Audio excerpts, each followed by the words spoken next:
Assalamualaikum warahmatullahi wabarakatuh. Bismillahirrahmanirrahim. Pertama-tama marilah kita panjatkan puji syukur kehadirat Allah Subhanahu wa Ta'ala yang telah memberikan kita nikmat yang sebegitu luar biasa, yakni nikmat iman dan Islam. Dan tidak lupa sholawat beserta salam semoga terlimpah curahkan kepada Nabi besar kita Nabi Muhammad sallallahu alaihi wasallam, kepada keluarganya, para sahabatnya, pengikutnya, dan kepada kita sekalian. Nabi Muhammad sallallahu alaihi wasallam berkeinginan untuk mencari cara dalam memberitahukan waktu sholat. Namun beliau belum juga menemukannya, kata seorang sahabat Abdullah bin Zaid. Pada masa-masa awal di Madinah, umat Islam berkumpul di masjid untuk menunggu datangnya waktu sholat. Namun ketika waktu sholat telah datang, tidak ada seorang pun yang memberitahukannya. Mereka langsung saja tanpa ada penanda sebelumnya, seolah seperti tahu sama tahu. Namun seiring dengan berkembangnya Islam, banyak sahabat yang tinggalnya jauh dari masjid. Sebahagian lainnya memiliki kesibukan yang bertambah hingga membuat tidak bisa menunggu waktu sholat di masjid. Atas hal itu, beberapa sahabat usul kepada Nabi Muhammad sallallahu alaihi wasallam agar membuat tanda sholat, sehingga mereka yang jauh dari masjid atau yang memiliki kesibukan bisa tetap menjalankan sholat tepat. Para sahabat Nabi memiliki usulan yang beragam sebagai tanda masuknya waktu sholat. Ada yang mengusulkan agar menggunakan lonceng sebagaimana orang Nasrani. Ada yang menyarankan menggunakan trompet seperti orang Yahudi. Dan ada juga merekomendasikan untuk menyalakan api di tempat tinggi sehingga umat Islam yang rumahnya jauh dari masjid bisa melihatnya. Namun semua usul tersebut ditolak. Kemudian seorang sahabat bernama Abdullah bin Zaid menghadap Nabi Muhammad sallallahu alaihi wasallam. Ia menceritakan bahwa dirinya baru saja bermimpi melihat seruan azan pada malam sebelumnya.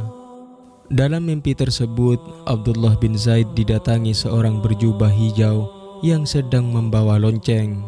Semula Abdullah bin Zaid berniat membeli lonceng yang dibawa orang berjubah hijau tersebut untuk memanggil orang-orang kepada sholat.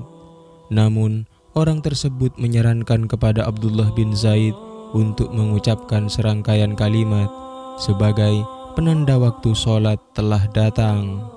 Serangkaian kalimat azan yang dimaksud adalah Allahu Akbar, Allahu Akbar, Asyhadu an la ilaha illallah, Asyhadu anna Muhammadar Rasulullah, Hayya 'alas shalah, Hayya 'alas shalah, Hayya 'alal falah, Hayya 'alal falah, Allahu Akbar, Allahu Akbar, La ilaha illallah. Nabi Muhammad sallallahu alaihi wasallam kemudian meminta Abdullah untuk mengajari Bilal bin Rabah bagaimana cara melafalkan kalimat-kalimat tersebut. Pada saat Bilal bin Rabah mengumandangkan azan, Sayyidina Umar bin Khattab radhiyallahu an yang tengah berada di rumahnya mendengar. Ia segera menghadap Nabi Muhammad sallallahu alaihi wasallam dan menceritakan bahwa dirinya juga bermimpi tentang hal yang sama dengan Abdullah bin Zaid, yakni azan sebagai tanda masuknya sholat. Dalam satu riwayat, Nabi Muhammad sallallahu alaihi wasallam juga disebutkan telah mendapatkan wahyu tentang azan.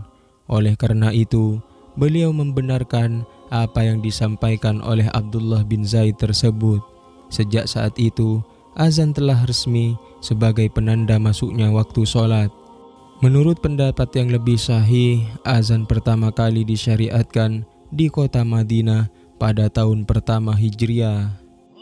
Bilal bin Rabah termasuk muazzin pertama dalam Islam.